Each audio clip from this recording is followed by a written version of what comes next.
helt nye Suzuki e-Vitara. Det kan være, du allerede har set den på nettet. Det kan være, du har set den komme trille ned ad vejen. Det kan være, du allerede har købt din ude hos os hos Match Biler.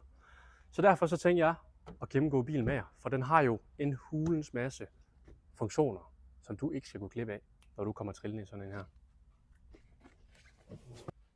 Din helt nye e-Vitara.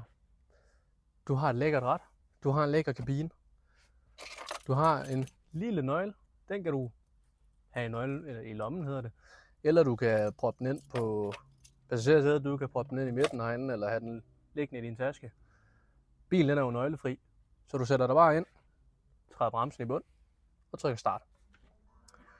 Når du har trykket start, så kan du se, at skærmene begynder at tænde. Det første, jeg vil gennemgå med jer, det er multifunktionsrettet.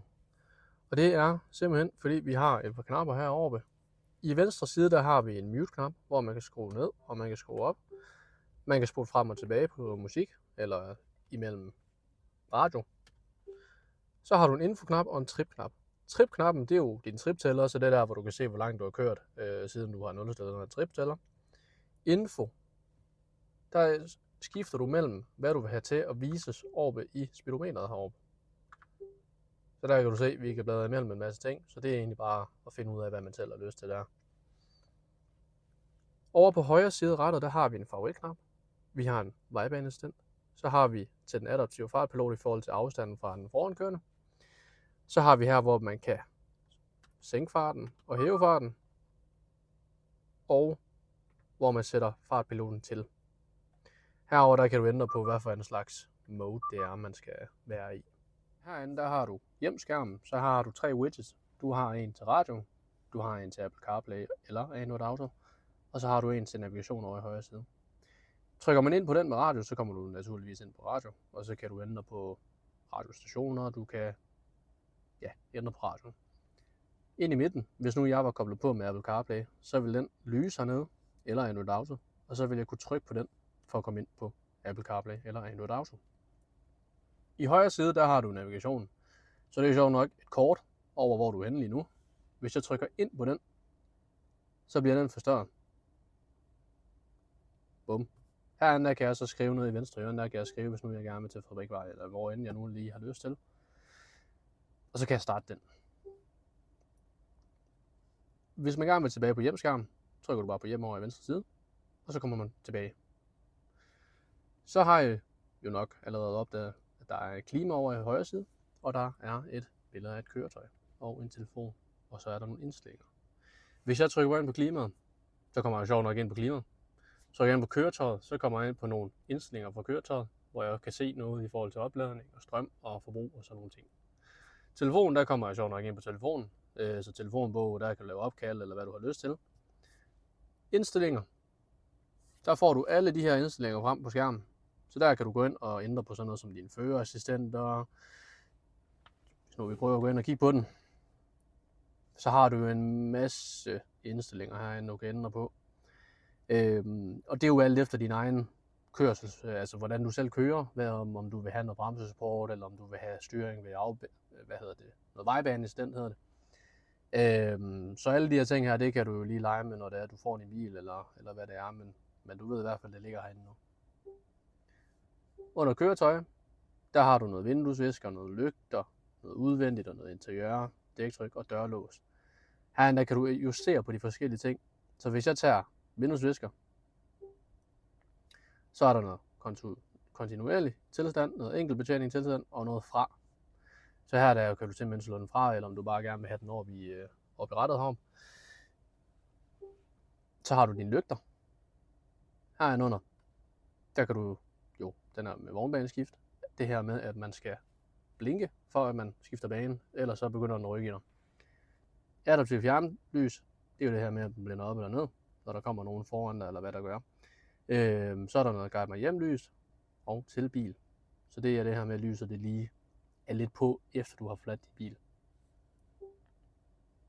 Så har du selvfølgelig også noget udvendigt. Det er det, du kan se her. Hvis jeg trykker på interiør, så vil jeg kunne se de ting, der er indvendigt. Det væsentlige her, det er nok sådan noget som genvejskontakten. Det er altså den favoritknap, vi snakker om tidligere. Der kan jeg gå ind og trykke på den. Og så er der en masse ting, jeg kan vælge imellem her. Så hvis du gerne vil have, den til at lægge på på telefonen, så kan du få den til at lægge på. Og en masse andre ting. Hvis vi går ud til udvendigt igen, så er der jo noget med dørlås og dæktryk. Dørlåsen her, det gør jo simpelthen det her med, at hvordan dørene de ligesom skal låses. Om man kun skal låse op for dør i førersiden, eller hvad man vil. Så det er jo bare noget, man selv lige finder ud af, alt efter hvad man selv kan lide. Dæktryk. Der kan du simpelthen se dit dæktryk på de forskellige biler. Og det er først, når det er, at man begynder at køre, at det begynder at vise. Så selvfølgelig, vi holder stille lige nu, ellers så vil jeg ikke lave den her video. Så den kan vi jo selvfølgelig ikke lige kigge på nu her. Hvis vi går tilbage ned på indstillinger og køretøj, så har vi interiør. Der har du noget målervisning, notifikationslyde, omgivende lys. Det er simpelthen det ambiente lys, der er inde i bilen. Kommer an på, hvad for en variant du har købt. Så har du noget lys i forbånd, eller fodbånd hedder det. Det er nede ved dine pedaler. Så har du noget centralvisning over, og det er simpelthen til displayet op i speedometeret. Så der kan du skrue op og ned for lyset, du kan skrue, hvad du selv har lyst til. Så det er jo igen en smagssag. Nu er vi så ude på forsiden af indstillingerne igen. Hvis vi trykker ind på skærmen, så er det selvfølgelig den skærm, vi har her.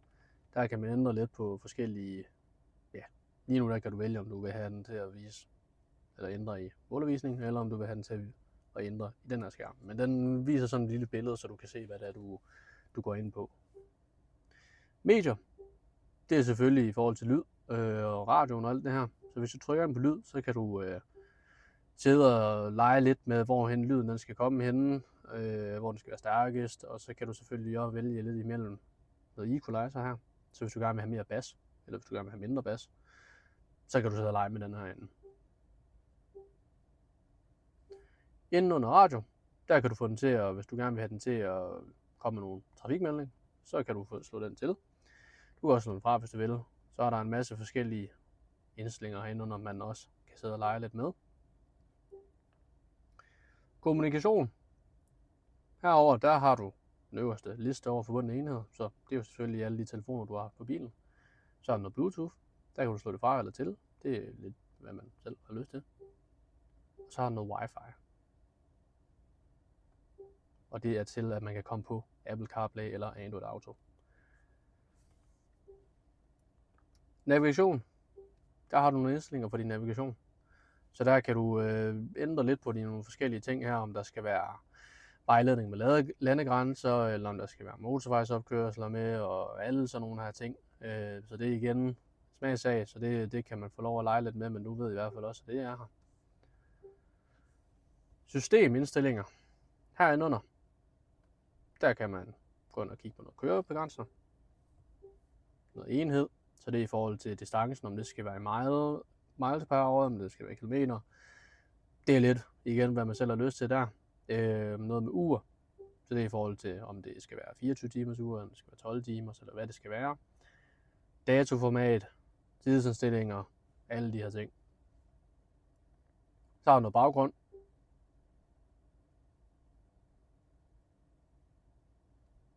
Om der skal være en dato eller ur, eller hvad der skal være på den baggrund her.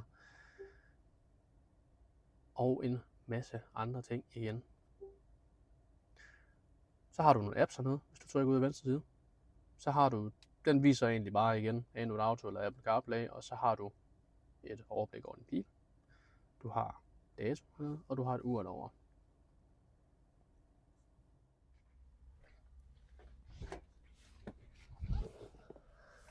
Nu har vi gennemgået alt op i skærmen. Vi har gennemgået rattet, og vi har gennemgået centralvisning herinde.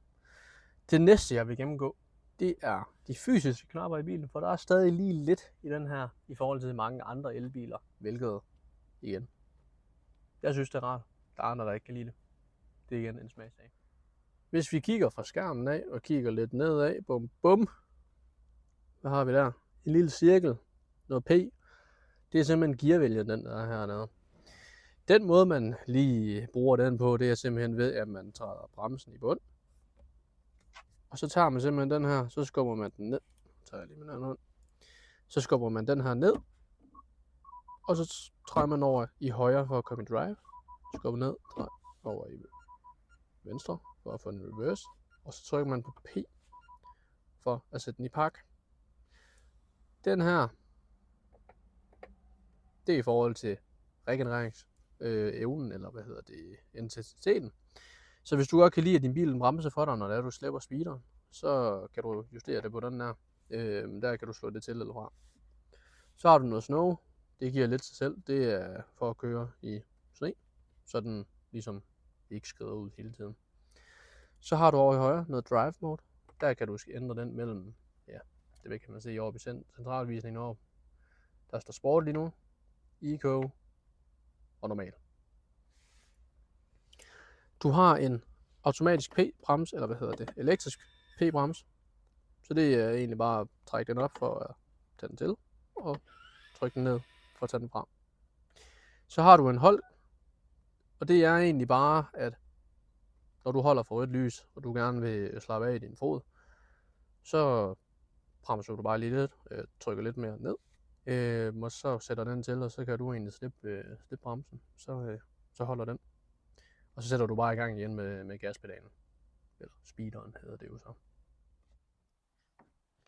Hold deroppe en bil proppet med funktioner.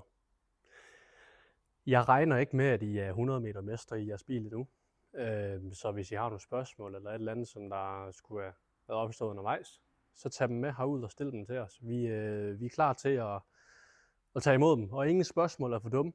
Så stil hellere for mange end for lidt. Vi ses hos Match Biler.